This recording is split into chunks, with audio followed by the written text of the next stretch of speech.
So, and I'll take it away again afterwards, but this is a live stream that people can see. Wow. And in a minute, I'm also going to record, and I'm going to start letting the attendees in. Mm-hmm. Hello, Kitty. She's back. That's fine. So she wants is my tea. We have a tail. I'll put this link onto the meetup page as well.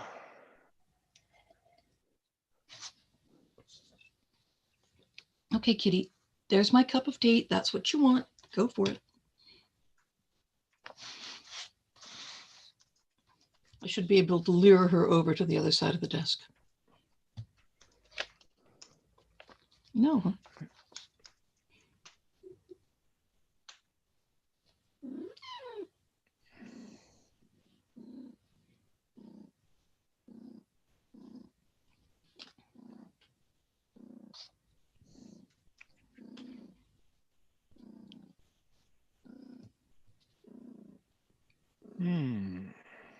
Got anybody? Yeah, second.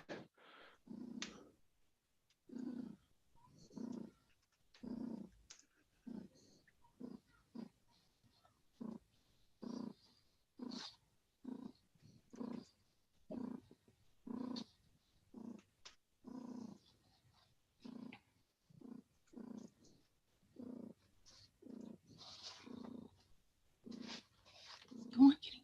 Go on. No. And I'm going to let the people in, as I've said. I'll press the start webinar button. The webinar is now live. There's the usual rush of last minute registrations popping up in my email. I should just mention there's a slight chance, Deborah, I might freeze at some point. I hope not, but every so often my internet connection goes weak, so don't panic, just keep talking.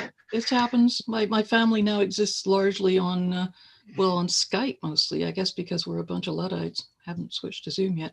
But well, Skype has its advantages too. But Zoom has some nice features which I, despite its other drawbacks, I quite like. I have to say, I much prefer Zoom. It goes bad on me way less often than Skype does. Well, that's useful. But in case I do disappear, by all means, ad lib until I come back.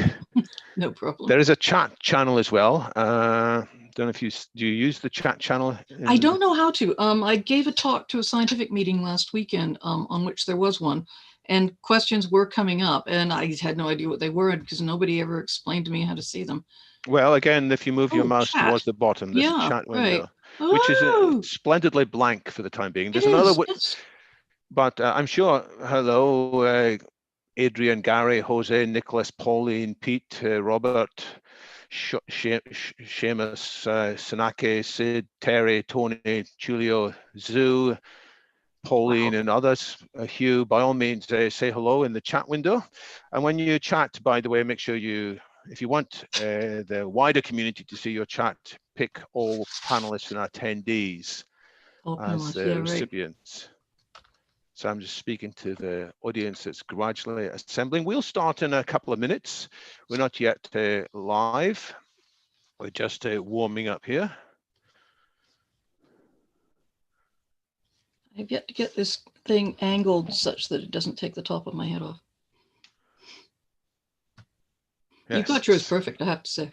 Well, I've practiced. Although some people say I should be in here, but I've got some constraints. No, other people broadcast things in the back here, but I prefer just to keep it straightforward. No, there's been the great war of the wall of books ever since this thing started. And I really like Jeremy Farrar, who clearly has a floor to ceiling sort of like one entire wall of his living room covered with books. And so he just gets to sit on his couch very casually, but with the wall of books behind him. It's subtle, but very effective. I think he wins. Right. He wins the war. He's got. Well, my wife basically told me I had to stop buying books, otherwise she was throwing me out. Because my husband's on the verge of that. Yeah, but I occasionally get one or two, but it's nearly all Kindle or audio books these days. All right, you can't put those on a wall and put them behind you on a screen. That's right. So need to present electronically. So a note to Sanake, who sent me a message. Yes, I have got your comment on Meetup, Sanake, and I'll write back to you shortly. And welcome to more people joining us. A nice audience assembling. We will press the start button almost momentarily, and we will get going. Let me press the record to cloud button here. So there is a better recording of this, which I will edit in due course, taking out any freezes and unnecessary delays. Connecting to cloud server, we are now recording. And let's begin. Okay. Welcome, everybody. My name's David Wood. I chair London Futurists. It's sometimes said that if we want better foresight, we should seek better hindsight. And that's indeed one reason why nearly every society puts some attention to the study of history. And when I was at school, we certainly did study history. But what kind of history should we be studying, and what lessons should we be taking from our study of the past, indeed of our study of the recent past and the present pandemic? When I was at school and studying history in the 1960s and 70s, there was a lot of focus on wars and peace. Understandably, we studied the Napoleonic Wars, I vividly remember, and we studied a lot about the Great War, or the First World War. And that was a time when my teachers could talk about the personal experiences of their parents and grandparents in the Great War, terrible things they experienced. But I don't remember in any of these lessons ever hearing about one fact, which was that something happened at the closing period of the First World War, which killed more people than all of the military conflict itself, which was now called, sometimes misleadingly, the Spanish flu. Great pandemic H1N1 variant of flu, which killed, according to some estimates, 30 million, other estimates 50 million, other upwards to 100 million more people than died throughout all of the military conflict. Terrible for that was. And although we studied the war poets and we said, oh, we must never have this kind of unintended war again, there was nothing like the same focus on learning from the past about pandemics. But today's speaker, Deborah Mackenzie, has specialized for years, indeed decades, in studying the pandemics of the past and indeed the pandemics of the present. I was very impressed when I read her book recently about COVID-19, the pandemic that should never have happened, as to the fact that she had been studying this right from the beginning of January, at a time when almost nobody else was looking at it, and also that she has been writing about pandemics, as I said, for quite a period of time. But she doesn't just look backwards, as you'll see when she speaks in a minute. She looks forwards with advice, with scenarios about what we may or may not experience and how we can avoid future pandemics that shouldn't have happened. So I'll now hand over to Deborah Mackenzie, and she'll talk to you with some opening remarks, and then we'll get into a conversation. Deborah, welcome to London Futurists. Thank you very much. I'm very honored to be here. Futurists are some of my favorite people. Now I would like to put my slides on, if I may. Please do. Hang on now. There, that seems to be doing it. Are we all right? That's fantastic. That? Good. Well, as it says, good afternoon. I hope in the course of this, I can tell you a few ideas that you maybe didn't know, and that it will be useful to you as you're thinking about what we're all going through at the moment and what we need to do as a result of that in the future. I spent lockdown this spring writing a book on COVID, basically in 6 weeks, which many people expressed some amazement at. So do I, frankly. I could do that, though, because it was not about the day-to-day unfolding of the pandemic. It was about the big picture of pandemic risk, which is a story that I've been covering for a long time, as David said, but it is also the story that remains important for the future, because we still live with that risk. And I'm going to go into a few ways we do that in the course of the few remarks I'm going to make now. One important message is that scientists and science journalists like me have been warning about this risk for years. And still, most countries, including the UK, had no plans or preparations for dealing with COVID. That is the situation that obviously has to change. And in order to do that, We have to start governing ourselves more as a global community, because that is certainly how the viruses see us.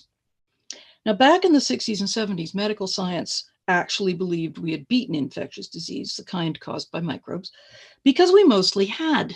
We had vaccines for measles and polio and diphtheria. We had antibiotics for TB and the random bacterial infections that used to kill most of us.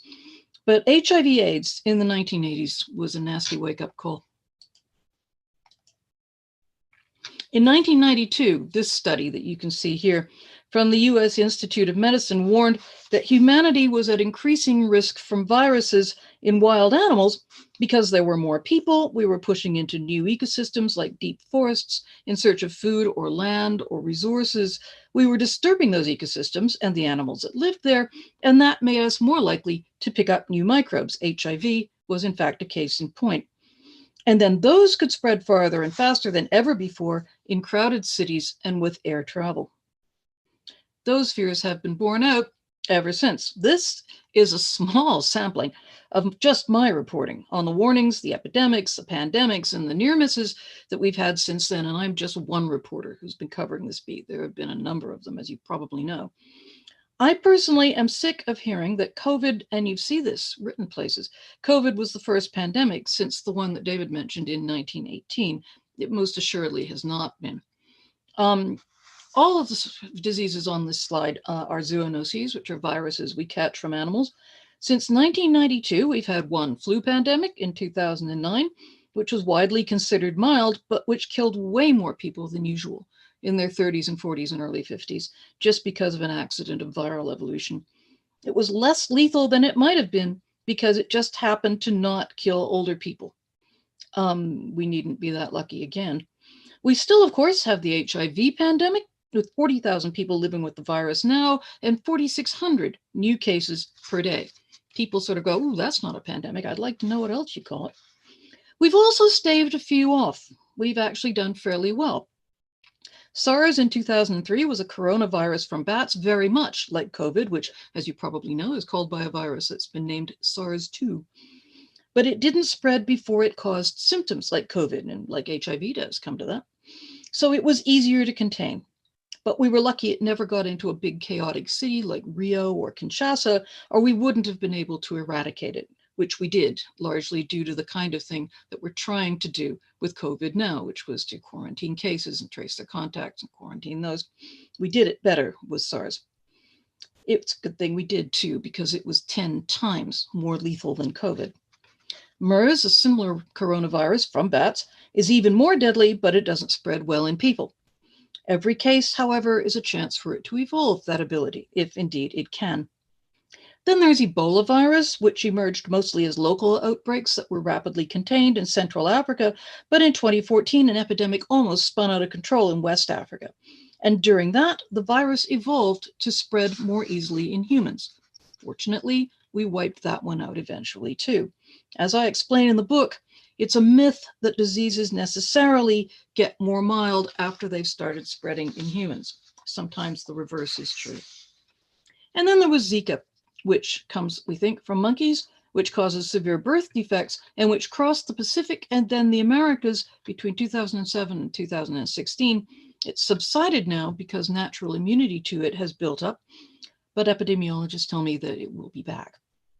As for threats that are still on the horizon, there are several flu viruses that have emerged among poultry and pigs, largely due to certain practices on intensive farms, which could trigger a flu pandemic far more lethal than 2009.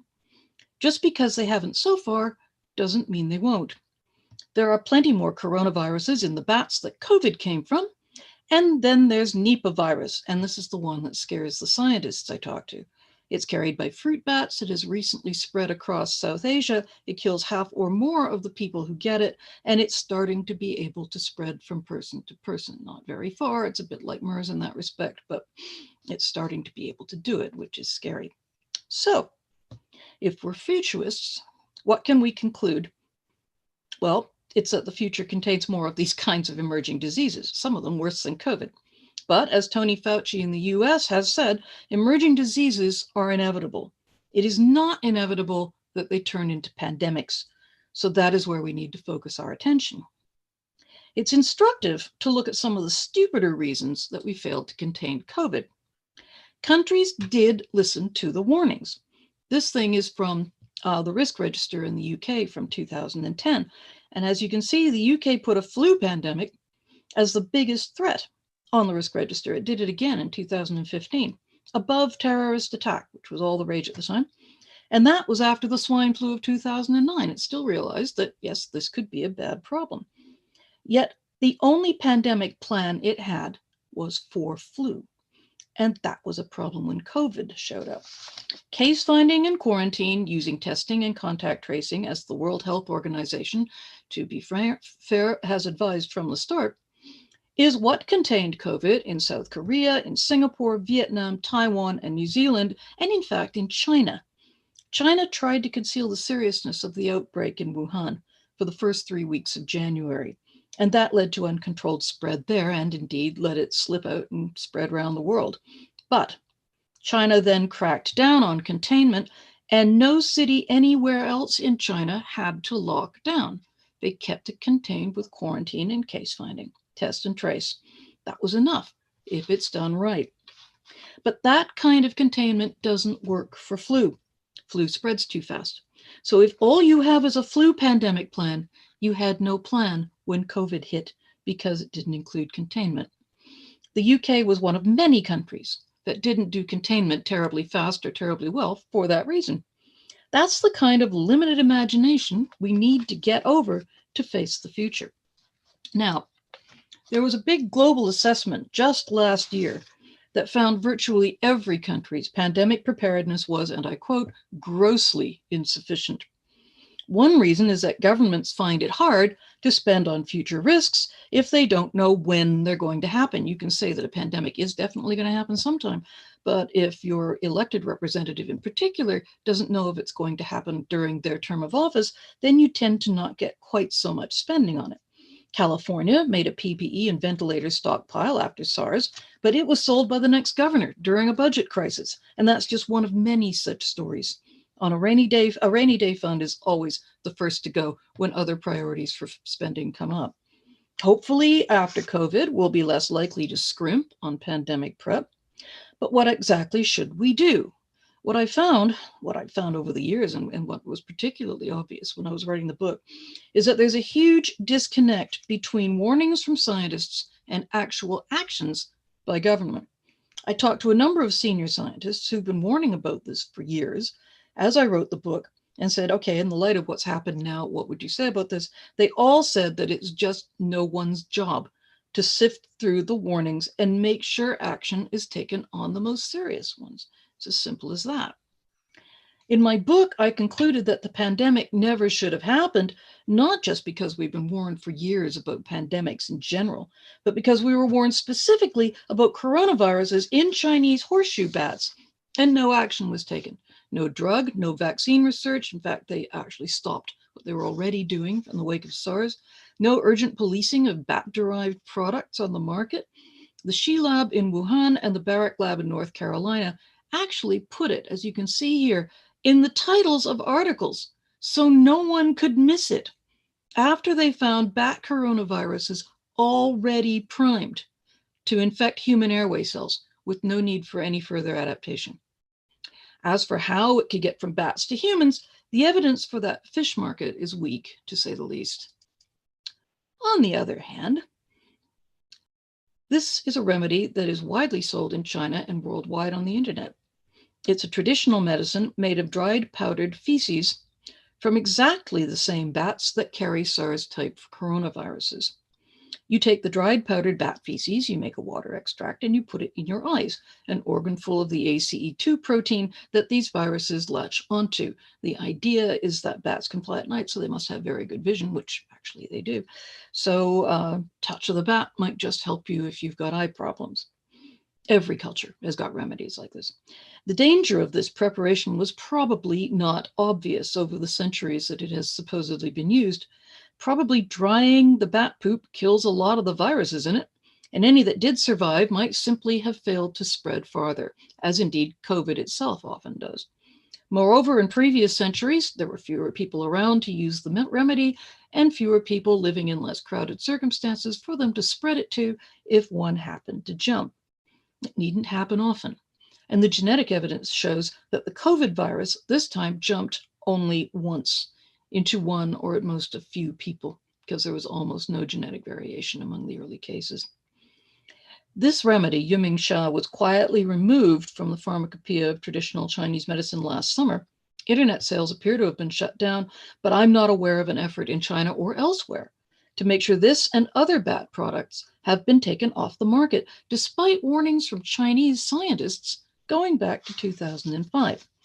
Now, some think that's one of the things we need in the future is an authoritative intergovernmental capability for looking at scientific warnings like this, deciding when a potential threat requires action, and then making sure that action happens.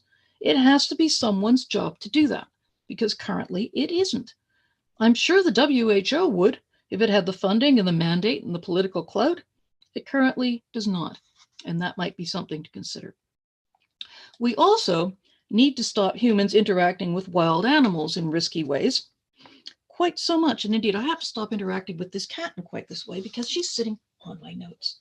See you, kitty. Okay. There's one proposal to factor the potential costs of pandemics into the way our decisions about how we manage land use.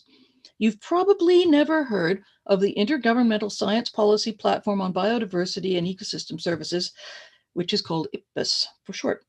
You've probably heard of the IPCC, the Intergovernmental Panel on Climate Change, which puts together the scientific consensus on climate to present to governments. Well, this is the same thing, but for conservation and biological diversity.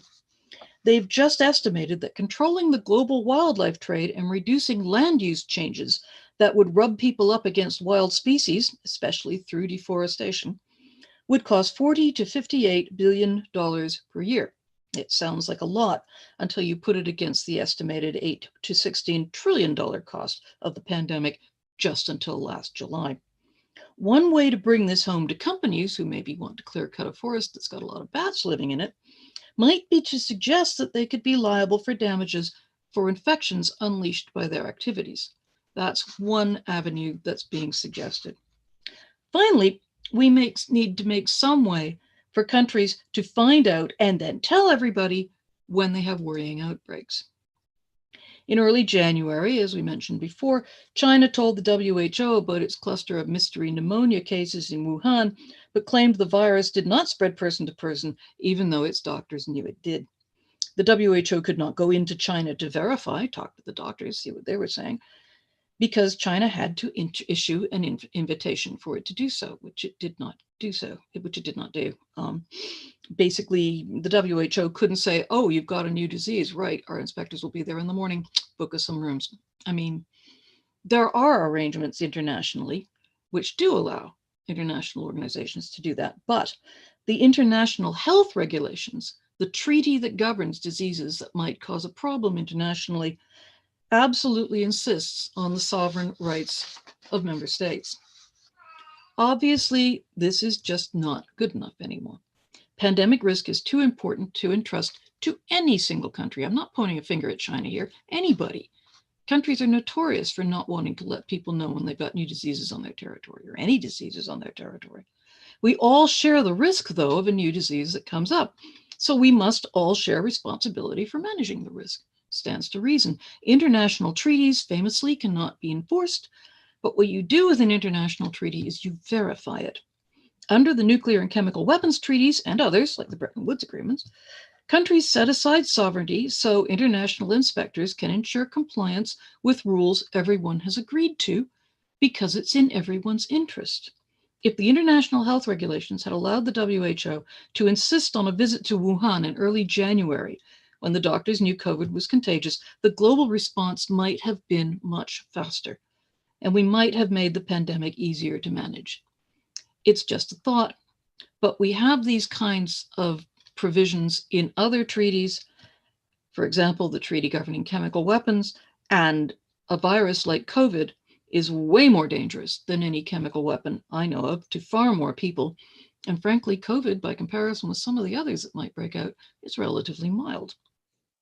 So I hope I've given you some ideas for how we might, as a species, go forward with pandemic risk. And I look forward to hearing what you have to say. Excellent. That's really set a lot of topics in our minds. There's already a bunch of comments and questions, which I will turn to momentarily. I would ask the audience to put questions in the Q&A window, and the advantage of that is you'll be able then collectively to vote on which questions should be addressed sooner. Deborah, how serious are some of the things that you've spoken about? You've said that Nipah worries scientists particularly. What's different about something like Nipah compared to COVID, which, although it's been bad, we probably will fight off in due course? We hope. Well, the thing with Nipah is that in the early days of COVID, you know, I was following it on the epidemiological bulletin boards like everybody in this business. And it was saying that it doesn't go person to person. And I'm going, okay, you know, I can keep celebrating New Year's. It's not going to be a problem if it doesn't go person to person. And very often that's what new viruses in people do, like the H5N1 bird flu virus. We're worried about that because it's got a very high mortality rate. But it has never learned to spread person to person. It's very difficult for a new virus and a new organism to find the exits and get into another victim, which a virus has to do. So, you know, yeah, the really scary thing about Nipah is that it started to do that. Also, it's spreading. It came up in Malaysia when there were forest fires in Southeast Asia that drove a lot of fruit bats out of the forest because the fruit wasn't setting because of the haze. They went on to people's farms. They dropped half-eaten fruit in pig pens. The pigs got sick. The people who took care of the pigs got sick. We learned about this virus. And then it spread into Bangladesh. It spread into contiguous India. And a couple of years ago, it spread all the way across India into Kerala state. So it's on the move. It kills upwards of half the people who catch it. And occasionally, in this last couple of outbreaks, they've seen that it spreads to the carer for the person who got it than the person looking after it. After that person might get it and also die. And it's, you know, it jumps to one, maybe two people. For example, MERS does that. Often a new virus in humans will do that, but it can evolve every time it gets a chance to, you know, adapt to humans. And if that thing started spreading, I think we'd be in trouble. That's why Nipah.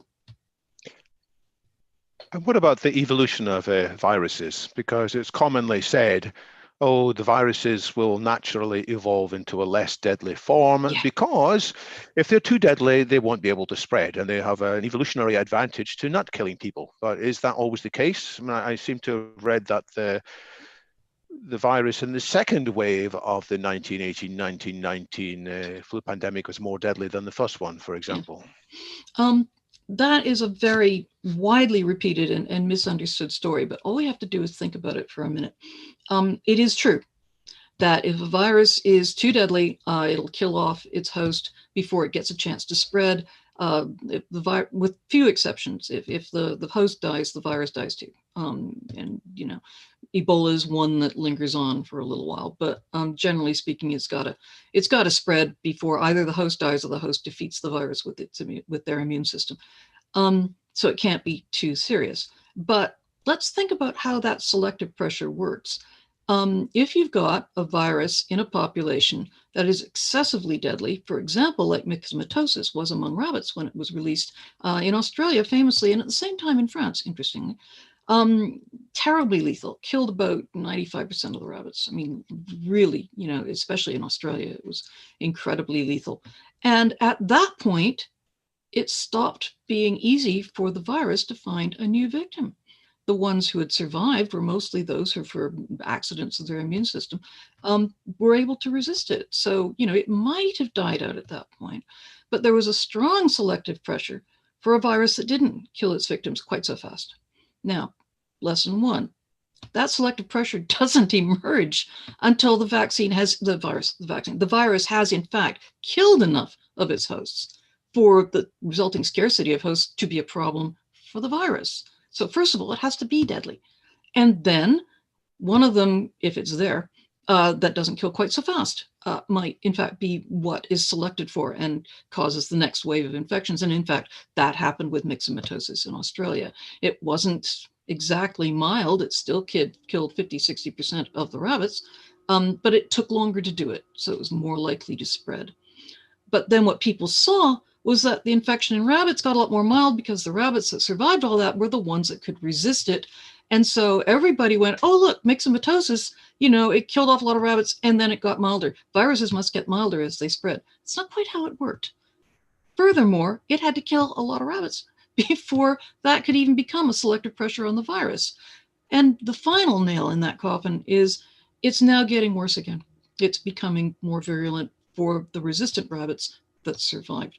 So no, it's not quite like that. HIV has been spreading since about 1920, we think, and it hasn't gotten any milder. It doesn't have to. It spreads before the person gets seriously ill. Ebola, there's evidence that the Ebola virus in West Africa in 2014 acquired a mutation that instantly was in all the subsequent cases after it initially arose, that basically made the virus more transmissible in humans, which is entirely what you'd expect. I mean, it's not terribly transmissible, and it would be favorable for the virus if that cropped up, and it did.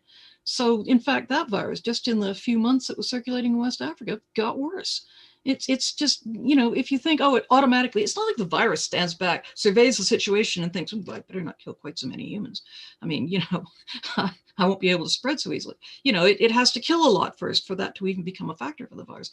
It's not that simple.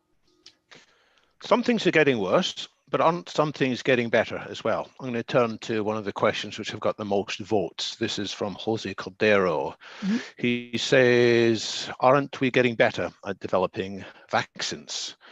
It took centuries to develop the first vaccine and then decades for many viruses. And now potentially we have a vaccine in about a year for COVID-19. With the incredible advances today, including more use of artificial intelligence, don't you think we'll be prepared with almost ready vaccines off the shelf for any new deadly diseases that arise? Indeed, that is one of the inspiring stories of the COVID pandemic. We had kind of got it together, despite years of warnings, we finally got it together and set up a consortium to put together public and private money to do exactly that, to take the viruses like Nipah, like bat coronaviruses, that scientists were warning us about, and do some work in advance so we'd have a vaccine ready to roll if one of them emerged. But very little had been done about that. It was a good idea. And now the organization that was set up to do that is in fact shepherding some of the research indeed for a COVID vaccine through trials. It was already working on a vaccine for MERS, but there hadn't been very much done. There hadn't been very much money put into it. I think people until now weren't really, it hadn't really gotten through to decision makers just how bad this could be. Everybody who's in a position to be a decision maker now pretty much grew up since vaccines came in and got rid of all the things that used to regularly kill people's kids. And they're just not used to it anymore. Now we realize just how bad it can be. I think there was a major failure of imagination. When you're called upon to put your money where people's prognostications are, sometimes there can be a failure of imagination. Now we know how bad it can be. And indeed, we do have the technology to come up with things. There was something, people keep calling COVID disease X. That's really wrong. There was a list of things we're worried about from the WHO. One of the things they were worried about was coronaviruses from bats, just like this. So it was on the list. But then they had one called disease X, which is a virus we don't even know is out there. We want technologies developed to fight a virus that's a total surprise. COVID was not a total surprise. It's very similar to SARS, which we already had. But something totally new, and some family we didn't know could do this. We want, for example, to have a tested platform for vaccines that we can just stick a protein from some totally unexpected new virus on and be ready to roll with a vaccine we know is going to be safe. That's the sort of thing that they want to do with disease X. They were doing all the right things. They just weren't doing them very much or very fast. Hopefully that will now change.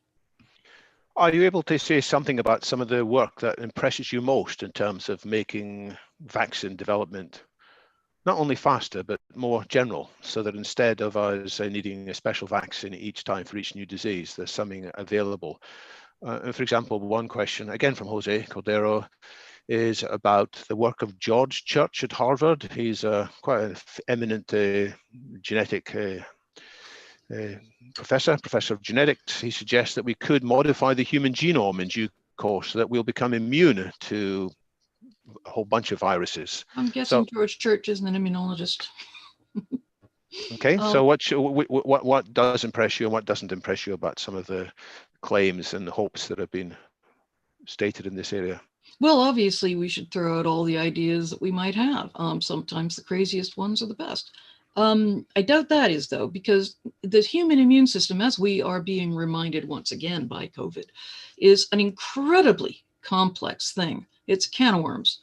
In fact, I once saw a journal article put on the cover of a scientific magazine, and the way they illustrated it was literally a can of worms. The immune system is so complex that, like any complex system, it's very easy to just poke it the wrong way and suddenly get a disproportionate response. Things spin out of control. That's how a lot of people are dying of COVID. They get over the virus, the first 7 to 10 days, the virus is gone, and then you get the relapse, which is in fact your own immune system that's gone into overdrive. It was tipped into overdrive by its response to the virus that just got out of control, and all the feedback mechanisms just went awry and things. You know, the idea that we could just tweak some genes and somehow get an immune system that would respond better, you know, I doubt that's going to work out. On the other hand, we can learn how to prime our immune systems to respond to more kinds of pathogens. There are a lot of virologists out there who are just itching to get out there and swab a few bats and find out what all the other things are. I mean, bats are, you know, they carry a lot of nasty germs just because of an accident of their immune systems. But there are other animals too that carry viruses that can get us. And, you know, like if we get a better picture of what there is out there, we could, for example, it's conceivable we could do a pan-coronavirus vaccine. One of the things that might happen soon is a universal flu vaccine. As you possibly know, flu changes every year. It's evolved to do this to evade our existing immunity. It is one beautiful bit of biological design, the flu virus. It just, you know, gets us just sick enough to keep going. And every now and then it gets really bad and kills a lot of us. So, you know, it would be nice to have a flu vaccine that we didn't have to change every year, because then also we won't need to get a flu vaccine every year for ordinary flu. But then when a pandemic flu comes along, the universal vaccine will work for that too. We don't have to cook up a new vaccine. And there are bits of the flu virus that never change because they're part of the viral machinery, can't change. There's going to be an announcement, I think in the next month or so, by an Israeli company that's done the first phase 3 trials of a universal vaccine. And they wouldn't tell me what they were getting, but they sounded very happy last time I was talking to them. So chances are we could get a universal vaccine for flu very shortly. And that's the sort of thing we need for a lot of different pathogens. So you ask me what makes me hopeful. That is something they've been talking about for years. I actually won an award for an article I wrote in 2010 in New Scientist about the prospects for a universal flu vaccine. That was 10 years ago. Now somebody's finally doing it. Back then, we knew enough about it to know we needed it, and it's taken that long. That's what makes me less than hopeful. People just aren't putting enough into this. So what would it take for more people to take that idea seriously and make it happen quicker, rather than us being back in 10 years' time saying, oh, it would be nice if there was a universal flu vaccine? Well, COVID-19 pandemic, that makes us, you know, realize that pandemics are not a good idea. A universal flu vaccine is something we could have stockpiled for a flu pandemic because it works against all flu. It'll work against a pandemic flu and not just, you know, the winter flu. So that would be good because, you know, flu pandemics can be pretty bad. 1918, as you said, was. You know, there are other things as well. The pan-coronavirus vaccine. There are a lot more coronaviruses where COVID came from, and not all of them, well, some of them are sufficiently different. For example, if you had SARS 17 years ago, a lot of those people still have immunity to it, by the way, which bodes well for coronavirus vaccines. Having had SARS, they still have immunity quite a ways later. So yes, you can get durable immunity to these viruses. Those people, however, would not be immune to COVID because it's just different enough that there's not overlapping immunity. If we could get a universal coronavirus vaccine, then we'd be immune to a lot of them, maybe, if we can do that. Now, that is something that I hope people will start working on, and with a lot more alacrity than they did on universal flu vaccines, because people have been talking about these literally for decades. So we'll continue this line of discussion in a moment. Just a couple of housekeeping remarks. People are asking, is this recording going to be available afterwards? Yes, it will. So you will find this and recordings of other London Futurists events on the London Futurist YouTube channel. And in terms of deciding which questions you like, if you go to the Q&A window, which you can access from a button at the bottom of your screen, those of you who haven't found it yet, then you will see for each question, you can hover your mouse above the thumb if you want to give it a thumbs up. So having done that, let's come to the question which is top of the pile by PNJ, Peter Jackson, and it's continuing the discussion we were having a minute ago. Can you suggest a good mechanism to persuade governments to protect resilience budgets instead of defunding things when the public aren't looking? Make it international. Make it international. Yeah, set up some international agency whose job it is to look at these risks. Let's just limit it to pandemics for now, because that's enough to be getting on with. International Pandemic Governance Agency. We defeated smallpox largely with vaccine. And I always use this example to illustrate how this used to be a public good and not something made by private companies. There was no profit in a smallpox vaccine, but it was made by the New York State Public Health Department, believe it or not, and the Soviet Union. They made most of the vaccine that we used to eradicate smallpox. Because it was the height of the Cold War and both the Americans and the Soviets were involved in the smallpox eradication effort, well, they were damned if the other side was going to make more vaccine or do more work or get more people in the field. And that competition was what propelled a lot of it. Before he died, the late, great D.A. Henderson, who ran that effort, told me that, in fact, the Cold War was helpful because, the two different sides in it didn't want to be seen to be making less of an effort on smallpox eradication than the others. I'm sure we could harness feelings like that again. Just a thought. So how do you assess the international bodies that have been looking broadly in this area? How do you assess the WHO, given that it's been widely criticized for some of the things it's done in the early days of COVID? Well, as I mentioned, Trump, for example, says, oh, they kept it from us that this spreads person to person. No, they didn't. They didn't know it spread person to person. The Chinese were saying it didn't. I know some of the virologists there were going, really? I'd like to see some evidence of that. But they couldn't. And what is really a mismatch here is that we were all at risk from that virus, as we all now know. And I think it was probably just some local guys in Wuhan were going, let's just keep it quiet. This is like SARS. As long as we isolate all the cases, we'll be fine. Which they were with SARS, if they did that. But this was different. Obviously, we now know it spreads before it causes symptoms, and it was everywhere. Far farther spread than the authorities there were aware of.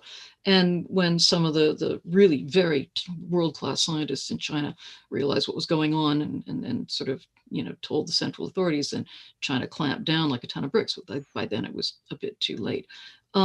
If there had been international attention to this earlier and it hadn't been in the hands of just some local guys, and that's just China, this might have come up in, say, Burma, and they wouldn't have had the epidemiological tools to realize they had a problem and recognize that they had a cluster.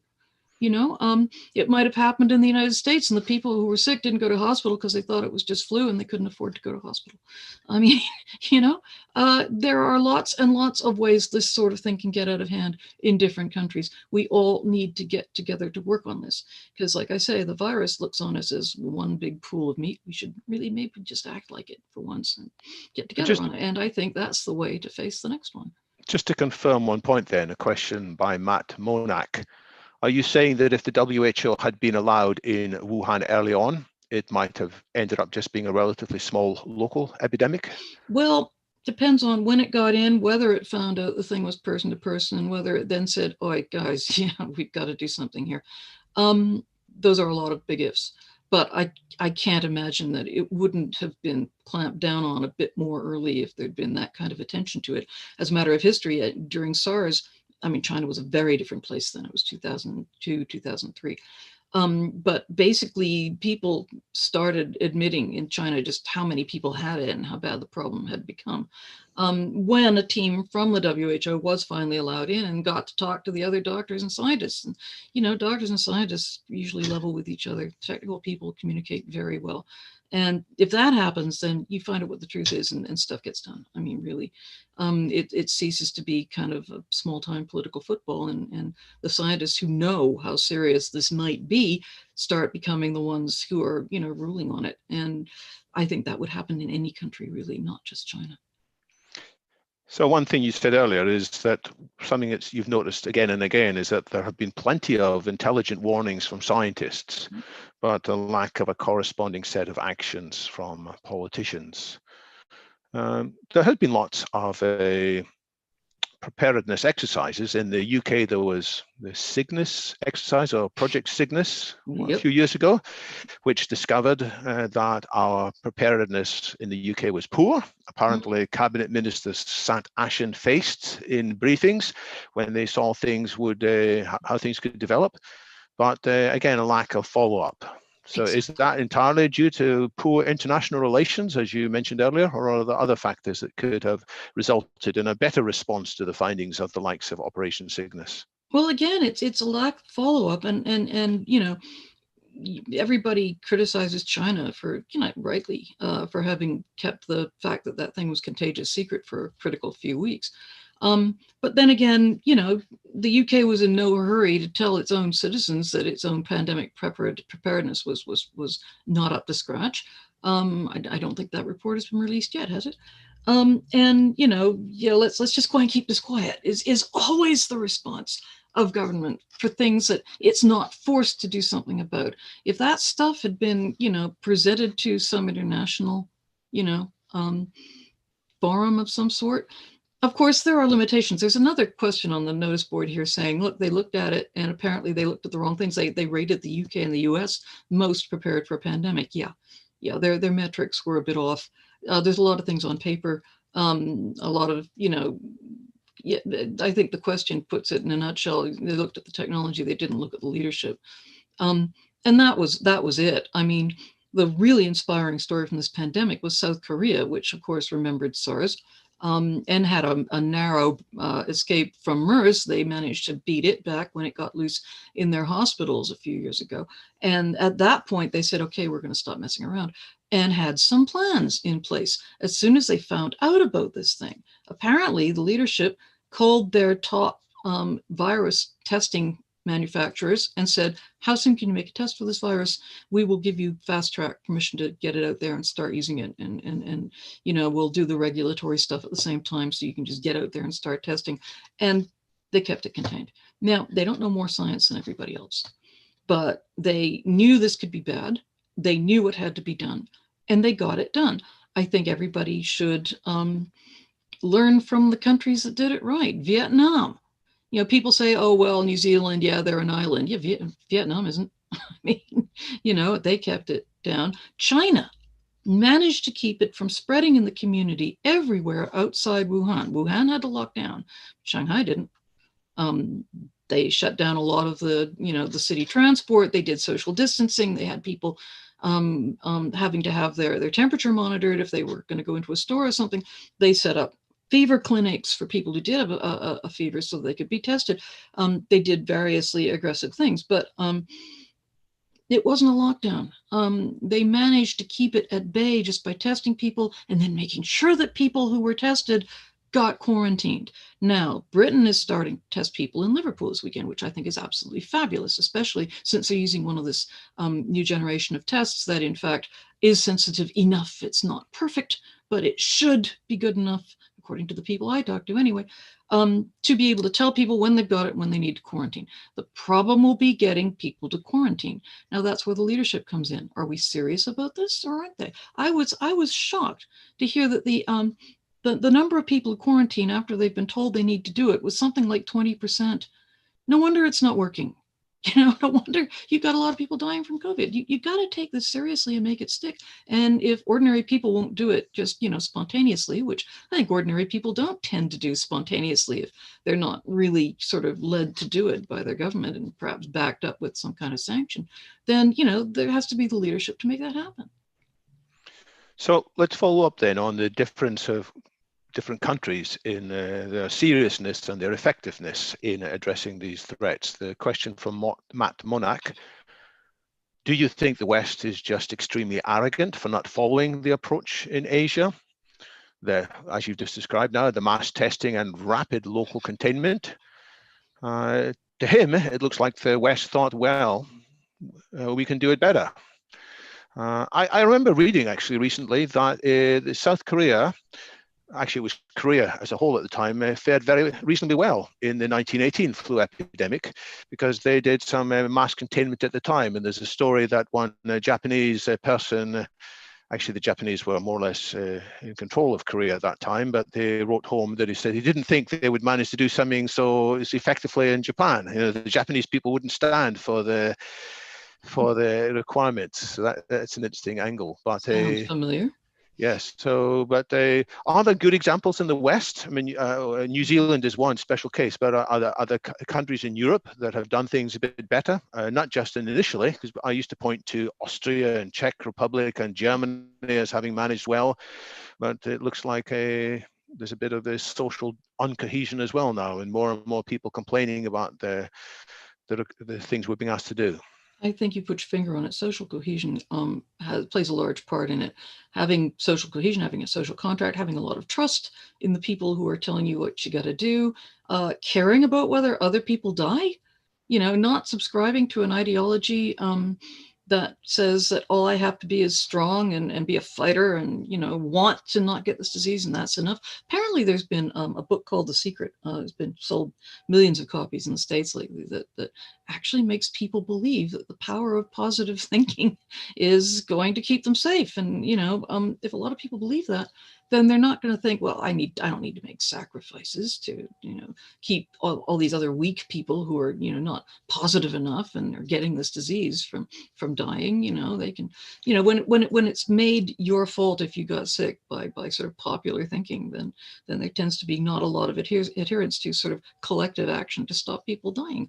That seems to me to be a kind of a mental pollution that's got loose, not just in the United States by any means. But then there's also, as you say, arrogance in the West. I remember reading at the height of it in I think March, an assistant health minister in Italy was telling an interviewer from one of the Italian papers, it was like watching a train wreck, watching what was happening in China. You know, it was awful. It was terrible. Nobody ever thought it would come here because we're the West. We don't get killer diseases anymore, right? But then, you know, they also had an enormously good response. And then there was the town of Vaud, who just tested everybody and kept it out, you know, quarantined everybody with it. It wasn't that Westerners didn't know what to do. You know, it's just that they just couldn't get it together to do that. And I think the important word in that sentence, as you suggest, is together. We need to learn to act collectively again. And what role do political leaders play in this? And by the way, for those watching, apparently the BBC have called the state of Pennsylvania for Joe Biden. So apparently more and more of the media around the world are now saying Joe Biden is going to take over as president. How significant is political leadership in changing the attitudes inside countries and in encouraging the kind of cooperation between countries that you said is key to a more effective preparedness for future pandemics? Well, clearly Trump was kind of in a class by himself. But, you know, other people who are perfectly decent governments didn't necessarily do so well. I mean, Germany did really well, as you would expect from a government as efficient and sensible, run by a scientist. You know, I mean, Frau Merkel is indeed a quantum chemist, and I bow as a humble biologist. You know, like that out-sciences me.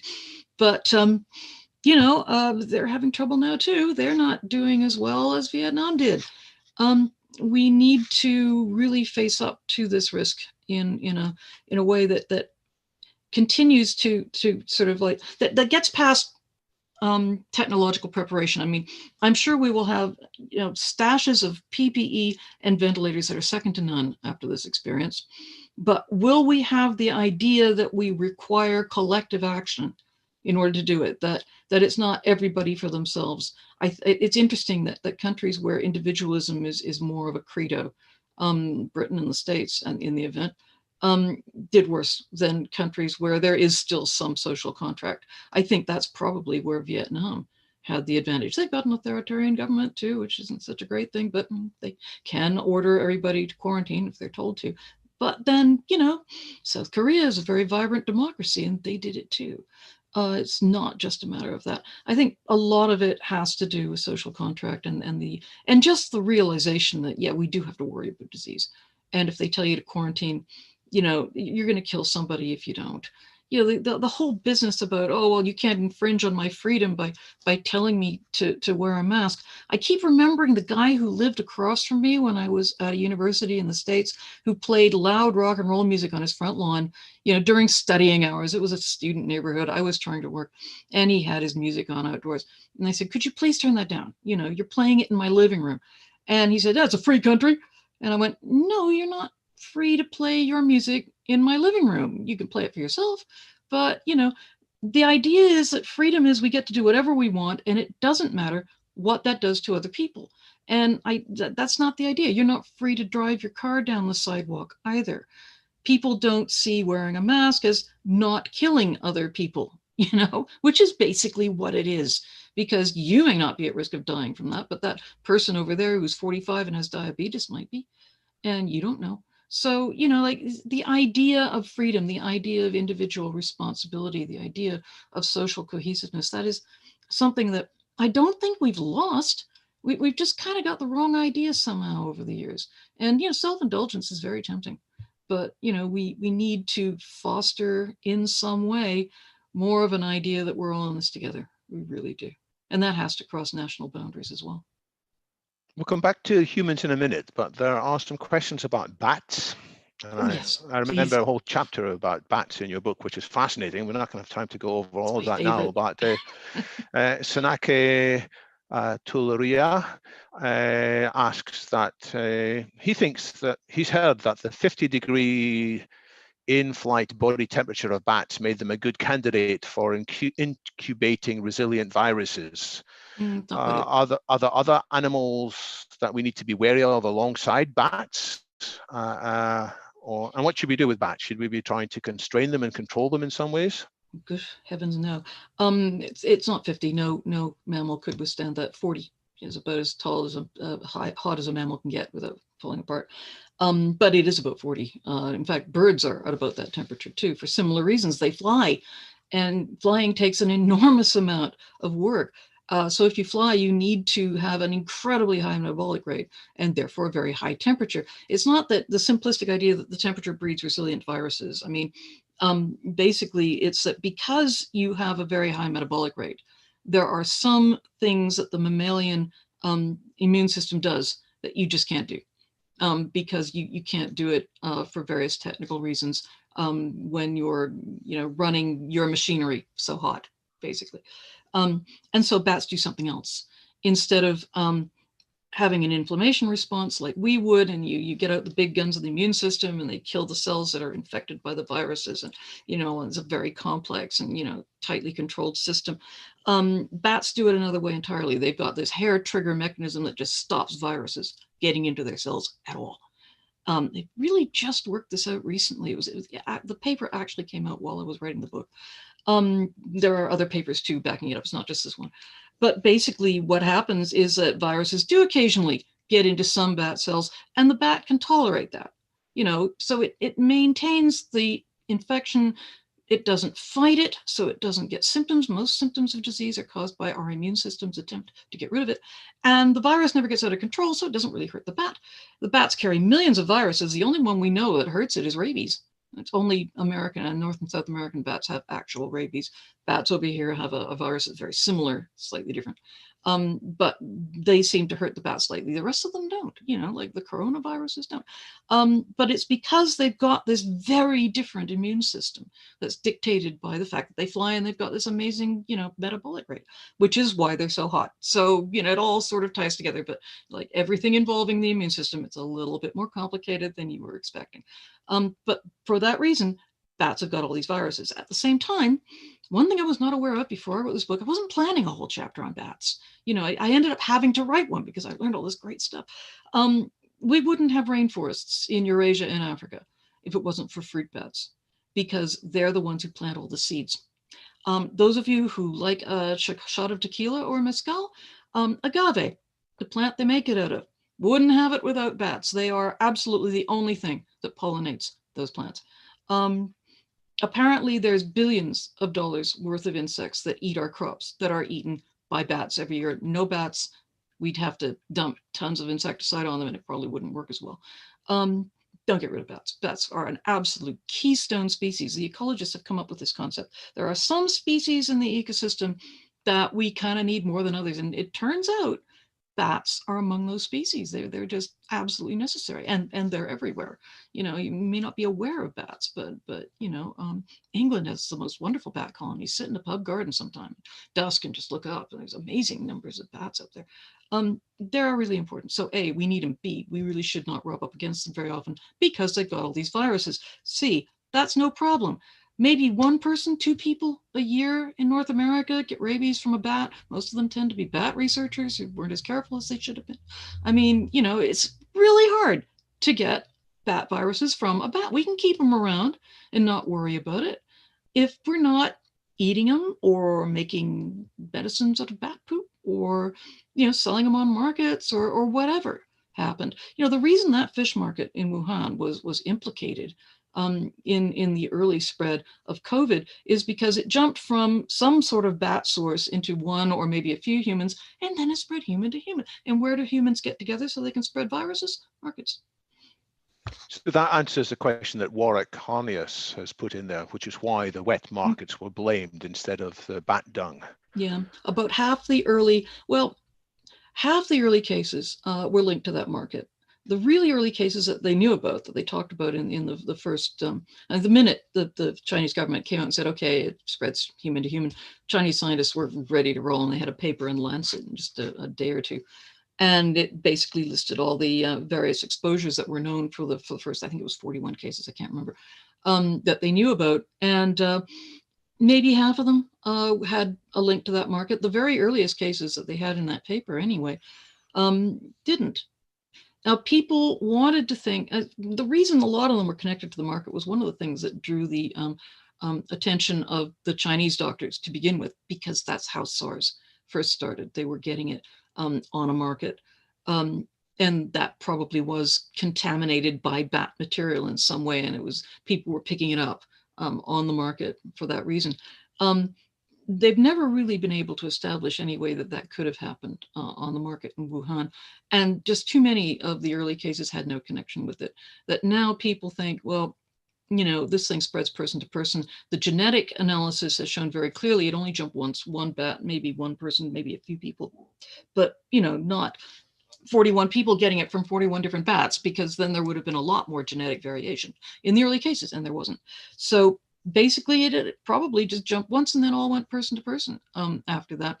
And you'd expect to find that on the market. So now they're looking around for other places it could have been. The pangolin thing, by the way, no good evidence. They really have not found a virus in pangolins that is closer to the virus in humans than the virus in bats is. And you know, what really clinches it for me is that research finding that the virus in bats could infect humans fine. It didn't even need to evolve any further. It didn't need an intermediate species. And so you look at the fact that people were taking water decoctions of bat poop and putting it in their eyes, which has a lot of ACE2 receptors, and you think, gosh, I wonder if that could have been it. You know, and it only needed to jump once. This stuff might be safe most of the time, but just once. And it's somebody who's living in a crowded city, you know, and then it gets loose. Could we learn from how bats keep most of the viruses at bay? I mean, you mentioned they've got some hair trigger system to stop viruses getting into their cells. Are people figuring out what that mechanism is and to what extent it could be applied in humans as well? Well, they're learning that this hair trigger interferon response is very important for the bat cells. I doubt we would ever be able to function like the bats. We don't, we're nothing like them, you know, metabolically. But the more we can learn about the immune system and its various wonderful manifestations, the more likely we are to be able to control our own. Interferon is very, very much involved in our immune response to COVID. It gets turned off by the virus early on. Surprise, it's a bat virus. It turns off interferon. Interferon's what, you know, is the chemical that triggers the bat defense. And that is as far as I get, because that's as far as I've, read literature, and, go to the scientists for the rest of it. But, that's the kind of lead that, the more we can learn about the various internecine wiles of anybody's immune system, the better off we'll be. So what about teaching people? This is a question from Iwa Chodorowska. Why don't we teach people more about the importance of looking after their own immune system, healthy living, importance of good food and sleep, keeping stress under control, good farming practices? Isn't that part of helping us all to avoid getting ill? And then we wouldn't need to depend upon clever new vaccines and international restrictions. Well, we need belt and braces. I mean, diseases are going to jump, whereupon it would help to be more ready for them. But then there's things we can do to stop them jumping. Now, I was very encouraged when I saw the biodiversity community weighing in on this and saying, if you guys weren't chopping down forests and, giving bats the necessity of moving onto farms and pooping into pig pens, and, we would not be rubbing up against them so much and getting their viruses. This is obviously a way in which we are becoming more at risk of animal diseases or animal viruses that could jump to us, because we're going in and ripping down forests and messing with ecosystems, and getting rid of species and destroying natural balances. And none of this is a good thing if you're trying to avoid being infected by viruses from animals that are out there. But there's also things we can do to increase our own defenses. One thing I'm a little wary about, though, with things, well, if you eat healthily, and live clean and don't smoke and don't drink, and you won't get sick, that's A, not true, and B, it's part of a general movement to sort of make it people's fault if they get sick. It's all because of you. This is partly down to the shift we've had in recent years now, that we have, in fact, defeated a lot of the old infectious diseases.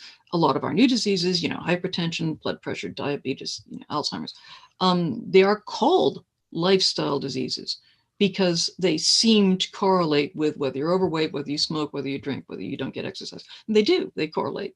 All those things affect your likelihood of getting those diseases. But it also kind of makes it your fault if you get it. And I don't know if that's necessarily going to turn out to be the case. There is recent evidence that there are, in fact, bacteria involved in a lot of those diseases. And what you do when you don't live healthily is your immune system gets a little out of whack, and it lets them go a bit crazy. It might not entirely be down to your lifestyle, although your lifestyle affects it. Yeah, of course, it would be better to live healthily, and we should do everything we can to promote people living healthily. But I think we should maybe get away from the idea that people are responsible for if they get sick or not. I mean, that's a lot of what has hampered the response to this pandemic, is people thinking, oh, well, I'm good, I won't get sick. I'm not going to deprive myself of the joy of getting together with my friends down the pub, and I'm not going to wear a mask, just because these weak people are, not taking care of themselves and they're going to get sick and die. People just don't believe when something like this happens. It's a well-known thing in human psychology. People don't believe it'll happen to them. They figure it'll happen to other people. And that's the beginning of this lack of social solidarity, social collective thinking that we need in order to defeat any communicable disease. The hint is in the word communicable. It spreads. It's all of us, and if we think, oh, well, it's only people who don't live healthily. I mean, it's true. I mean, I don't mean to suggest that the questioner was wrong. It's true. We should live more healthily. All of us should. I should lose about, oh, God helps me, I don't know how many pounds it would be good for me to lose, but lots. But, and it would be nice. But if we haven't, and then we get sick, is that our fault? Should we think of it that way? And is that kind of thinking kind of getting in the way of the solidarity we need to defeat infectious disease? I don't know. I think you said it before. We need a more than one approach. Healthy living is certainly a part of the answer. Healthier agriculture, less strain on the relationships with animals where we're bumping into their territories. That could be part of the answer too. But that shouldn't take away from the imperatives to behave in a socially responsible way, and also to invest in new medical treatments. Pretty much sums it up. Yeah. I mean, we need bats out there. We do not need them in our pigsties. We need to think about what we do with the ecosystems of this planet because, you know, we might pay the price in a nasty disease. Diseases are going to jump. We need to be ready for them. Some of them do come from bad agricultural practices. I mean, H5N1 bird flu arose basically due to vaccination of chickens for bird flu, which seemed like a good thing to do because your chickens weren't dying of bird flu. But then the bird flu kind of evolved in response, and then we had something out of control. Unexpected things happen. I mean, we are dealing with a complex system. You know, you jab it anywhere, it might do something you weren't expecting because complex systems are like that. And so you're right, we need to do all the different kinds of things that we've identified that impinge on our ability both to avoid triggering pandemics and then to respond to them when they happen. You know, there are certainly things we could do to make us, you know, all healthier. The idea of a tax on sugar, on sweetened beverages, which are a way a lot of people consume too many carbohydrates, which is really bad for them. We should fund research into how a lot of those diseases happen and how we can control them. Right at the moment, it would be a lot better if a lot of people didn't have out of whack immune systems for various reasons, which puts them more at risk from COVID. And that's going to be the case with almost any infectious disease.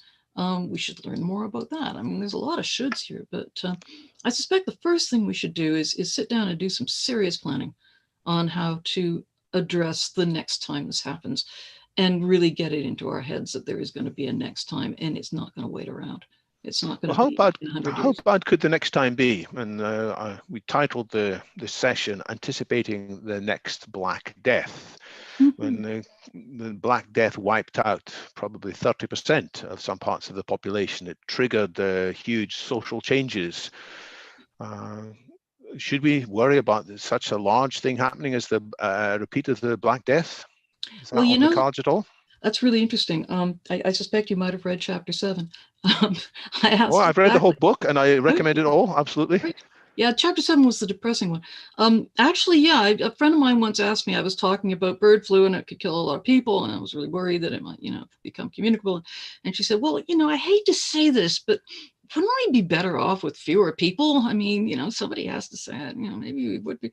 And I started saying, well, okay, you know, you're right. The Black Death of the Middle Ages did kill a third of the population, they think, in Europe anyway.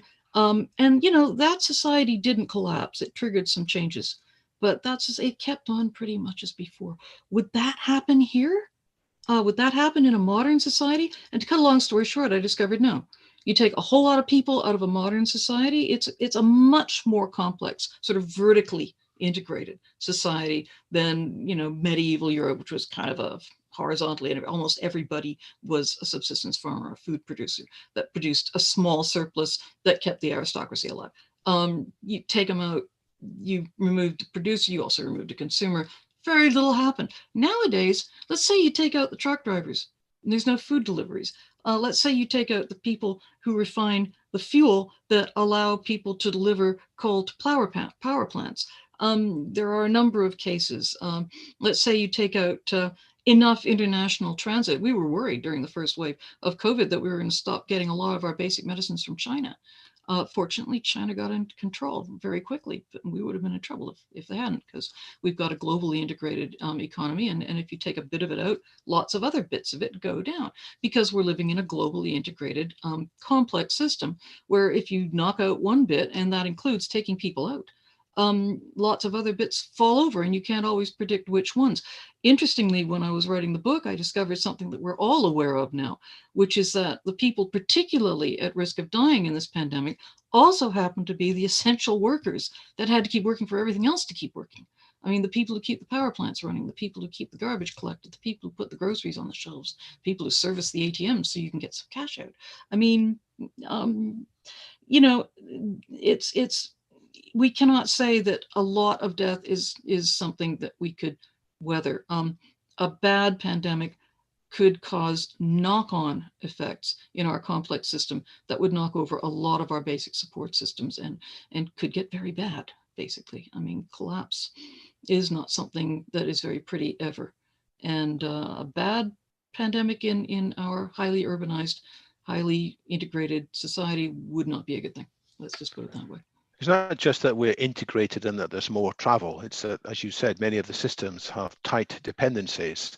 Yep. A society that's loosely coupled can absorb shocks, but a society like ours that is more tightly coupled transmits shocks with the unexpected things. Like our personal immune system, you pointed out, is more complicated than a naive understanding. If you try and tune up our immune system, we could have autoimmune diseases or cytokine storms and so on. Exactly. But likewise, if we fail to appreciate the connectivity in our modern society, there are futurists or social studies experts like Thomas Homer Dixon or Jared Diamond and others who, Joseph Tainter, have I got his name right? I can't remember. The person who maybe founded this field of his writings 20 or 30 years ago, Collapse of Complex Societies. Yes.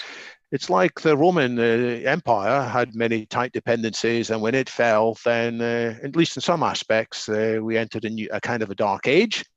That only affected part of the world, but in today's very highly connected world, the consequences could be even worse. And so, as well as improving our individual immune systems, we have to improve our global immune systems. The interesting word in that sentence was global. A lot of people, there's been a resurgence of national feeling of thinking about the planet in a zero-sum kind of way. You know, if you're doing well, that's got to hurt me. You know, and about another country or another community or whatever. And unfortunately, one thing I learned a bit more about while I was writing the book was something called the behavioral immune system. Apparently, humans get more xenophobic when they are just faced with the idea of disease, when the threat of Ebola maybe reaching the States.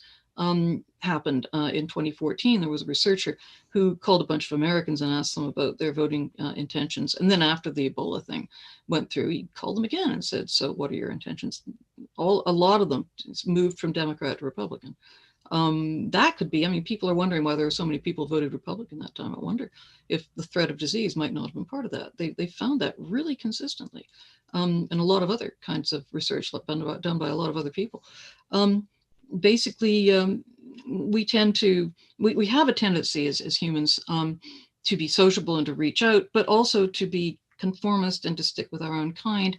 And you kind of wonder where that came from in our evolutionary past. Apparently, we were trying to avoid disease. When we saw another tribe of humans who didn't look like us and did things differently, chances are they had a completely different history of encountering microbes. And they might be carrying things that they've got immunity to that we don't have immunity to. I mean, the all-time, proof of that theory was when Europeans invaded the Americas, and a lot of the indigenous inhabitants of the Americas died of the diseases the Europeans were carrying because there was no resistance. Measles and smallpox, yep, and so on. Yep, and oh gosh, I mean, just ordinary disease, flu.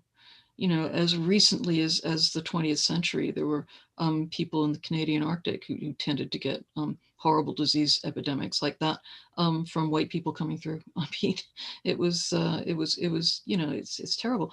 And in fact, apparently, we have evolved a mechanism. This apparently is the basis for a lot of xenophobia. When we feel threatened by that kind of thing, we tend to fall back on more conformity, more sticking to people like us, more not liking to hang out with people who aren't like us. I'm not saying it's right. I'm saying that if we've got that tendency, it had to come from somewhere.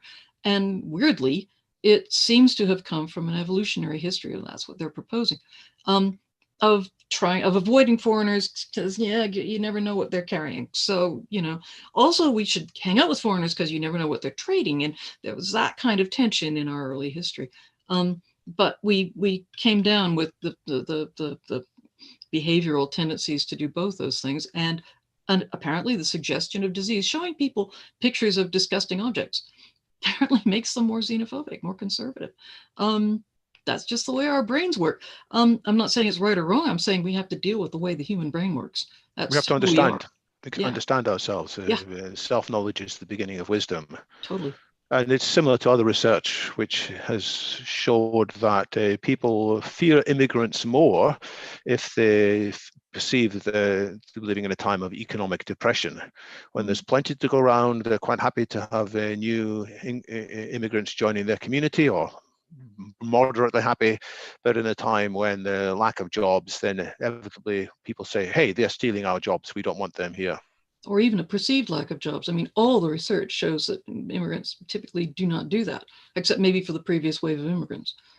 They don't take jobs from natives. In fact, natives tend to do well out of a wave of immigrants because all sorts of jobs get created and they tend to get promoted, to do the jobs that only native people who speak the language can do. So, there's tons of research like that, but that's human perception.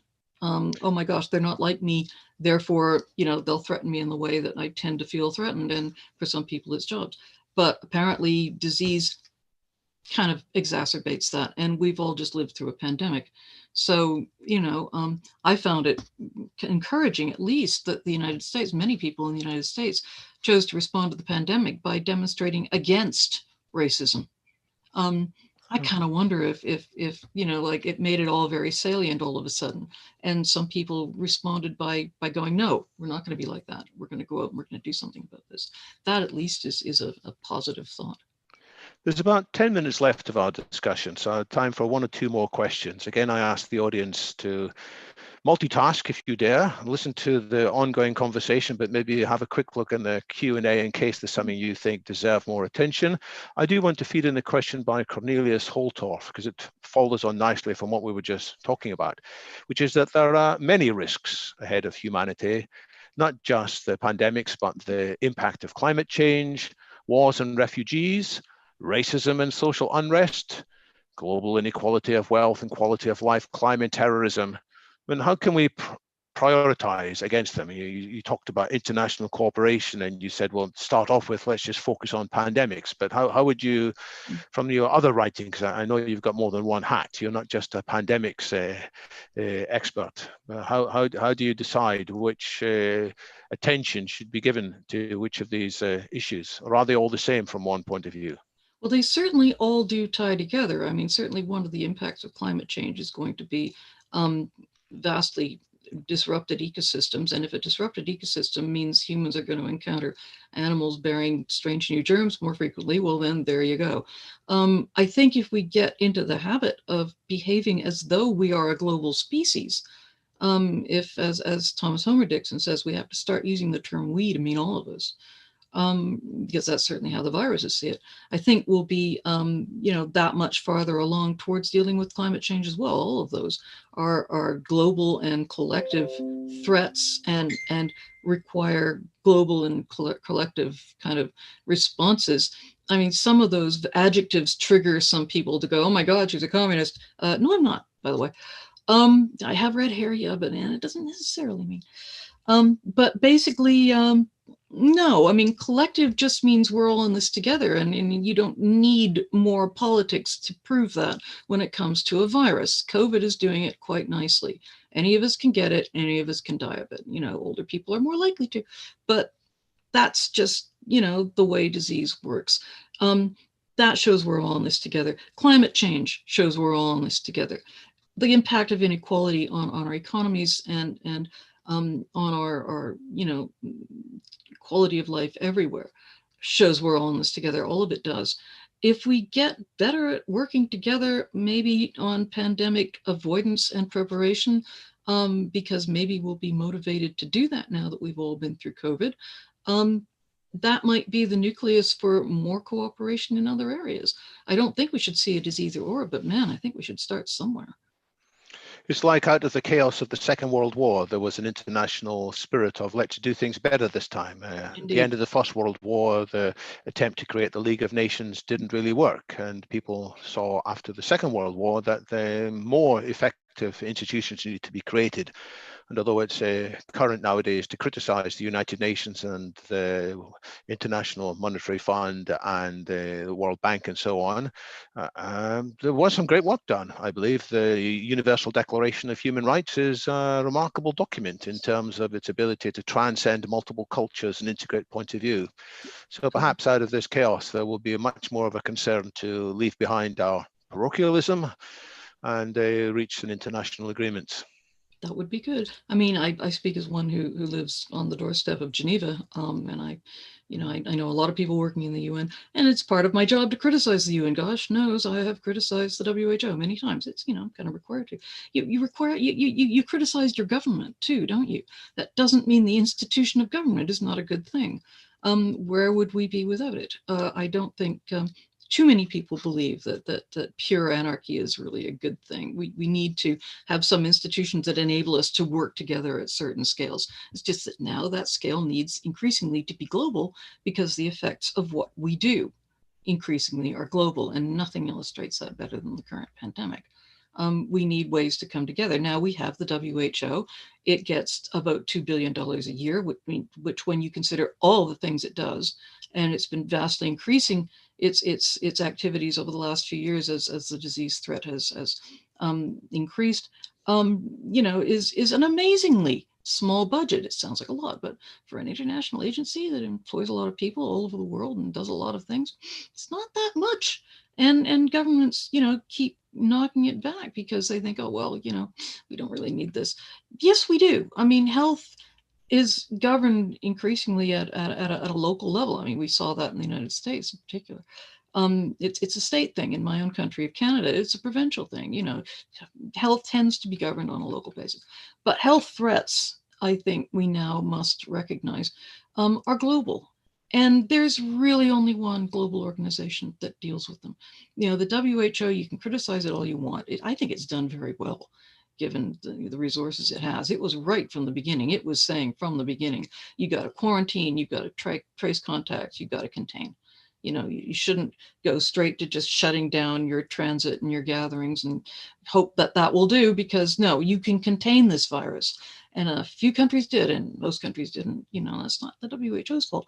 But, it could sure use some help. It could use a lot more money. It could use a lot more people, and it could use a lot more people taking it seriously and saying, look, we've got to do this on a global basis. The WHO is the only game in town. We've got to stop using this as a forum for asserting our rights as its sovereign countries and start finding ways to use it as a forum for transcending that in order to work together in an integrated way. A country should not be able to say, yeah, we got this disease, but now you can't come look at it. That might threaten all of us. There's got to be a way around that. We've found it in other areas. We should find it in this. And the forum for doing that has got to be the WHO. They may not like my saying that, but that's the only thing we've got at the moment. How are we going to face disease on a planetary level when we've only got one World Health Organization? What about related risks of weaponizing viruses? Is that something that you worry about? There's a question from Richard Ballarand. We haven't talked about, was the COVID somehow human engineered? It wasn't. It wasn't, but no, absolutely no way. If you look at it, I'll tell you what really convinces me. The virologist said we wouldn't have known enough to do a virus like that. Nobody would have designed that binding site. Nobody would have thought it would work. It does. We found out when we saw COVID, straight from the bat, but, they didn't know enough to build a virus that would work like that. And when scientists say that, I tend to believe them. I mean, there are ways they could engineer a coronavirus that they know about. None of them look anything like what actually happened. As I have heard people saying since the 1990s, Mother Nature is the best bioterrorist. A lot of these concerns arose from exactly what you were just mentioning, from the concern about bioterror. Everybody suddenly started realizing after that 1992 report from the US Institute of Medicine, oh my gosh, we're sitting ducks. Somebody could use this as a weapon. And indeed, it turned out the Soviet Union and a number of other countries had very active biological weapons programs. Who knows what's going on out there, but COVID wasn't. That much we can say. But could there be other outbreaks, especially if there is a wider distribution of DIY genetic engineering capabilities? That worries me. Doug Pipchuk asks, do you see as a risk with the upswing in genetic engineering? He says he can already buy a CRISPR kit and run it in his basement. Will viral vectors become more dangerous, and maybe by accident? And as you said, people didn't anticipate what this new form of coronavirus would do. They wouldn't have designed it like that. Is it possible people will be messing around and there'll be an unexpected consequence? You're right, that does cut both ways. And yeah, that's what happens in complex systems. There are unexpected consequences. My favorite one on that was, oh gosh, what year was it now? Back in the 2000s. A couple of Australian scientists are yet again, myxomatosis taught us a lot. Now this time they were trying to get rid of some introduced mice. And they were trying to engineer a pox virus to kill off mice, sort of like we did it with myxomatosis, let's do it with the mice. And so they just took out a gene for an interleukin, one of the intermediaries that's a signal in the immune system, which, as we mentioned, is incredibly complex. And if you poke it, it can do stuff you don't expect. And in fact, yeah, it did things that they didn't expect. Jabbing around with the interleukin gene, or the gene for the factor that affected interleukin in this pox virus that mice got, basically created the perfect mouse plague. This pox virus just killed every mouse it got near. And we had a vaccine very much like the smallpox vaccine that protected mice from it, and it didn't protect mice from it anymore. This virus got around it, and these guys carefully autoclaved all their samples and all their stocks and went, oops, we weren't expecting that. And published a paper that my colleague in Australia reported immediately, in New Scientist, and said, oh, wow, that was a near run thing. And then a year later, I was at a meeting in Geneva, and we were talking about the possible threats of bioweapons. And this guy said, well, we know that the Soviet Union was working on a smallpox weapon. They were. And so I'm going to look to see whether you can do this interleukin thing with a virus that can infect humans, because they might. And we got to learn about this. And I was sitting next to D.A. Henderson, who was still alive at the time. I could just see the steam coming off him. There were a number of people in the room who were just going, what? And it turned out it was not such a good thing for him that he mentioned this meeting, because I think a bunch of them then called up the safety authorities in the US and said, are you really permitting this? But if he hadn't mentioned it at this meeting, he probably would have gone ahead. He had, BSL-3 containment. Who knows? It might have been perfectly safe, but he was sort of, hoping that it wouldn't, like generalize to humans. But, that is a really dangerous thing to be doing. And this guy was just doing it, and because he could. And the dwindling band of people who follow this stuff and are concerned about it sort of go, well, the safety, restrictions aren't as great as they could be. I don't understand why biohacking is legal.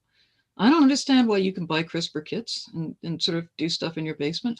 I haven't followed that very closely, but I suspect that because we are dealing with a complex system here that can do things you weren't expecting, that pox virus being a case in point, we shouldn't be letting people do that.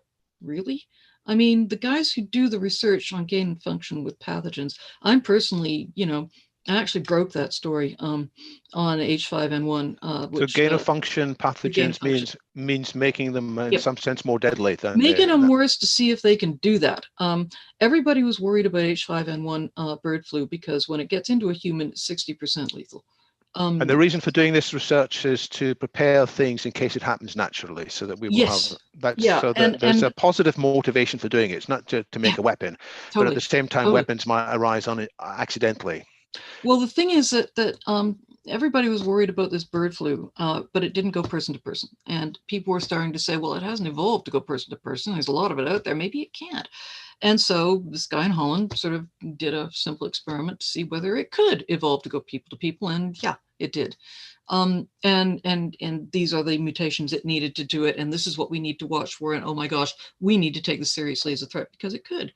You can't just say, oh, well, it's not a threat because it hasn't become contagious yet. It could become contagious. Now, that's an important thing to know. If you've got a virus out there and you've got to spend money to control it, you sort of think, well, gee, maybe it would be worth spending some money to control this thing because we know it can conceivably become a threat. I mean, that's research I think it's worth doing if it's very, very stringently contained. And I have to say, I suspect if anybody can do that research safely, those guys in Rotterdam can do it because they've got a very, very heavily contained lab. So, okay, fine. And there are BSL-4 labs around the world that are also heavily contained. They've got an Ebola vaccine. One of the reasons they got an Ebola vaccine is because they could work with Ebola in BSL-4 labs. Wouldn't have it if they couldn't do that. There's the one in Winnipeg was critical in Canada, was critical for developing that vaccine. And we could go in and stop the Ebola outbreak in Central Africa past couple of years from being worse than it was because we had that vaccine. So yeah, we need to do that research. But, there's always the risk of escape. So we need to take it very seriously and not let people mess around. And there are still fears that people might develop bioweapons. I don't know. There was always the argument that, people can blow each other up just flying planes into buildings. Why would they bother using a germ? A germ can always blow back on you.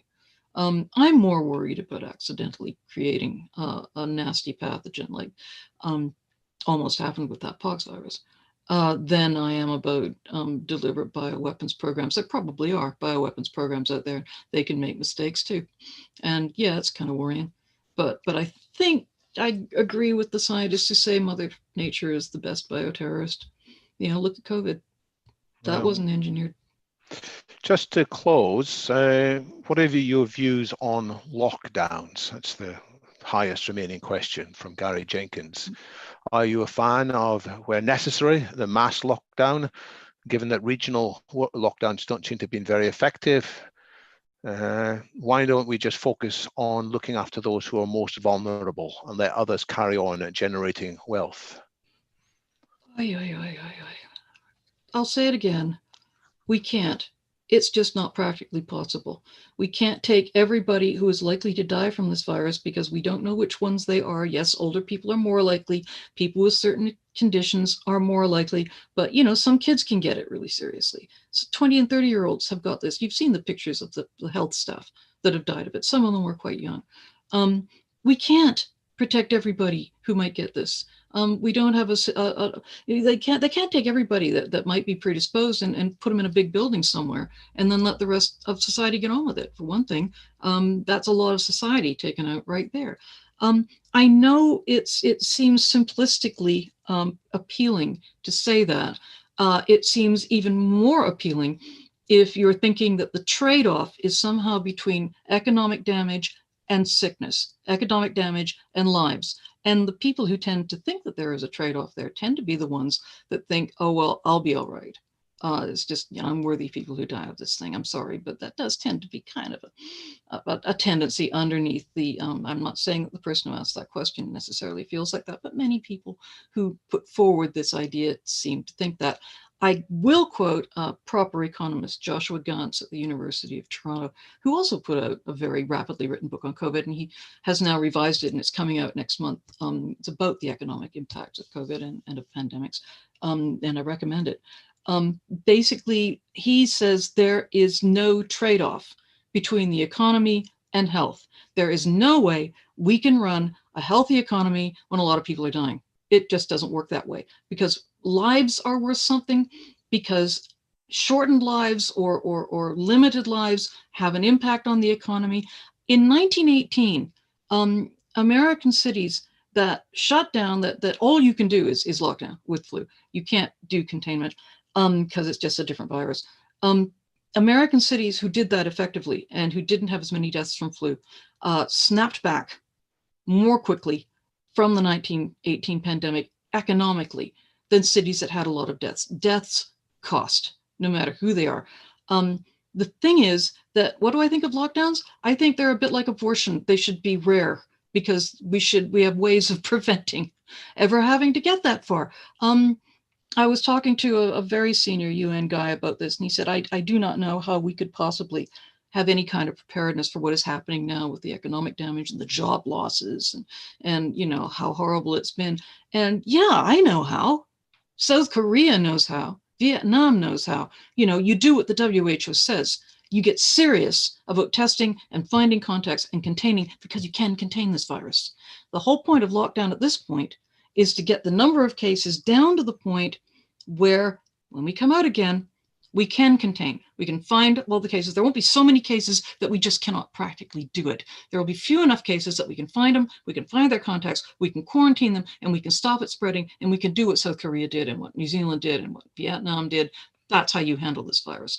If you don't do that to begin with, before you get large case numbers, the only thing you can do is lock down until you get lower case numbers, and then do containment. There's no point locking down if you're not going to follow it up with that. That's the point. And so many people don't seem to have understood that. I mean, yeah, it's a shame to have to do that. But, you know, eventually, if you follow it up with containment, you will get rid of the virus. You can't shelter those who might die and let everybody else get on with it. It's simply practically not possible.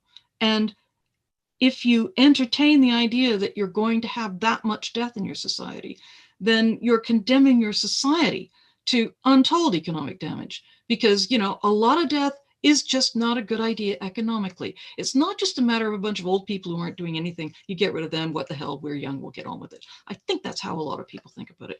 It's not that simple. It's never that simple in a complex system, and we are a complex system. And the name of that economist whose book you mentioned, Joseph Gans? Joshua Gans, G-A-N-S. He's in the economics department at the University of Toronto. And do you recommend his book? The title of the book is, because it's different from the one that came out a month ago on Kindle. The print version is coming out and it's got a different title. The Economics of Pandemics, I think. Can't remember. Well, maybe we'll get him on a future London Futurist. I'm sure he'd love to. He's got a great blog. Well, thanks for the tip. And your own book, is it being revised? Because I mean, you wrote it remarkably quickly, and I'm sure there are things that have happened since it came out in when? June? Oh, yes. Well, I tried to stay away from stuff that was going to change. I couldn't completely, obviously, but I mean, people say, you know, it couldn't be worth anything if you wrote it in that short time. Well, you know, I wrote stuff that I've been writing about for decades, and, you know, and learned a lot about bats, and learned a lot about China, and learned a lot about, you know, I did a lot of new reporting for it as well. You can do a lot of new reporting in 6 weeks. But the thing is, I knew the framework already. I knew the big picture story about this. And so I just plugged recent events into that and just wrote it really quickly. I'm a news journalist. I write pretty quickly. But yeah, I'm coming out with a revised version with a couple of new chapters. But it's still going to be looking at the big picture. It's not going to be saying, you know, Boris Johnson shouldn't have done this at this particular point in time. Other people will do this. Richard Horton certainly has. The book that he brought out, same time mine came out. I'm not looking at that. I'm looking at the big picture. I'm looking at, you know, we face this pandemic risk as a species. What as a species do we do about this? You know, what have we done in the past? What does this teach us about what we should do in the future? And there's not much of that has to change. I'm going to have to write some new things into it. But I think you mentioned when we were chatting earlier, you have another article coming out this weekend, hopefully. Yeah, there's going to be. Can we mention anything about that? There's going to be an article in the Observer. The guy there wanted to know, look, when will things be normal again? When will things be normal again? Well, the answer, things are never going back to the old normal, are they? Well, the thing is, yes and no. It depends on what you mean by normal. I mean, hopefully it won't go back to the old normal of thinking, pandemics, that's not going to happen. We don't need to prepare for them. I mean, the widest possible sense. I hope it doesn't go back to that. But people do tend to think, oh, we'll get a vaccine, everything will be all right overnight. Well, for various reasons having to do with the way vaccines work, that's not going to quite be the case. In the end, I think testing is what's going to be the real breakthrough. If we get really good, reliable testing we can do ourselves, people have drawn the analogy with pregnancy testing. And yeah, it could be a lot like that. We could be testing ourselves before we go down the pub just to make sure we're all right. I mean, you know, whatever. Eventually, enough people will have immunity to this virus. I hate to say herd immunity because it's a term that has become used and misused politically. If enough of us have immunity either from a vaccine or from having got the virus, and in the past, you know, with very few exceptions, vaccines are the only way we get that. But if enough of us are immune, the thing will stop circulating. I don't think it'll go away completely. I think there will be little pockets where it persists because this is a global virus and we're a global species. And there will be places that don't get the vaccine or don't use the vaccine, or there will be places where the virus somehow manages to persist some way or other. I doubt it's going to be eradicated. You know, we're working hard on eradicating polio virus and we're not quite there yet. We managed with smallpox. That's the only time we've done it. I don't think it's going to go away completely. So we're going to have to keep our guard up, especially immediately after the vaccine is introduced. A lot of us might get vaccinated, but the virus, for various reasons, is still going to be circulating at a lower level, hopefully, and killing fewer people, but still circulating and still able to kill people who are just, you know, unlucky immunologically or whatever way they will be to be extra sensitive to the virus. So yeah, things aren't going back to normal overnight when we get the vaccine, but the vaccine is the only way forward. And we're going to have to couple that with a bunch of other things, that, you know, testing, for example. They're already bringing in testing as a way of being able to get on an airplane and feel safe. and and to be able to fly to other countries and be able to say, I am not carrying the virus into your country. And that maybe will now be brought in to replace these quarantines that people are slapping on people from other countries in order to stop them carrying the virus around. We can still have, global travel. We just have to find a way to not carry our pathogens with us. And I think this will be the nucleus of a much broader program, perhaps in the future, to stop that happening. I mean, the research was fantastic early, and a lot of it done at the University of Southampton. The research early in this pandemic really showed conclusively that people on airplanes were how this virus spread. So that's actually going to be something we have to pay attention to. And I've been talking to the airports associations, and they're talking about bringing in, fast tests for the virus. In the same way that when I get on a plane here in Geneva, I'm often given a swab on my hands and they stick it in a machine and they say, okay, you haven't been handling explosives lately. You can get on our airplane. Something as simple as that. Okay, you're not carrying X virus. You can get on the airplane. You won't give it to people on the airplane. You won't take it to your destination. I think there's going to be a lot of that in the future because that's one really good, easy way of dealing with the problem. So there are practical things we can look forward to, like the testing and tracing improvements, and indeed vaccinations. The bigger questions of how do we encourage a more collaborative international mindset are the topics that one forthcoming London Futurist event will be addressing. I'll just mention that now. In 3 weeks' time, on Saturday, the 28th of November, we will hear from Simon Anholt, whose book is The Good Country Equation. Indeed, I've got his book. You've got his book, yes? Yeah. So do you recommend it? Haven't got a chance to read it yet. Yeah, that's a problem with most of the books I buy as well. Yes, but I saw him at another event recently. Very good. But he talks about how can we do to encourage individuals to think more globally and responsibly, but also critically, how do we encourage countries to realize it is in each country's best interest to have a more collaborative global approach. So Simon will be sharing some of his experiences in that meeting in 3 weeks' time. There are other London Futurist events that are in the process of being organized. Keep your eyes on the meetup page or on the Twitter feed where more will be announced. Deborah, you have been fascinating and very informative. I think we're all much wiser now. I do encourage people to track down your book and read it all the way through. There is a lot to be learned and a lot to challenge our own thinking. And of course, also to look out for other articles that you're writing. Thank you so much for taking part in this discussion. Pleasure to be here. Thank you very much for having me. My pleasure.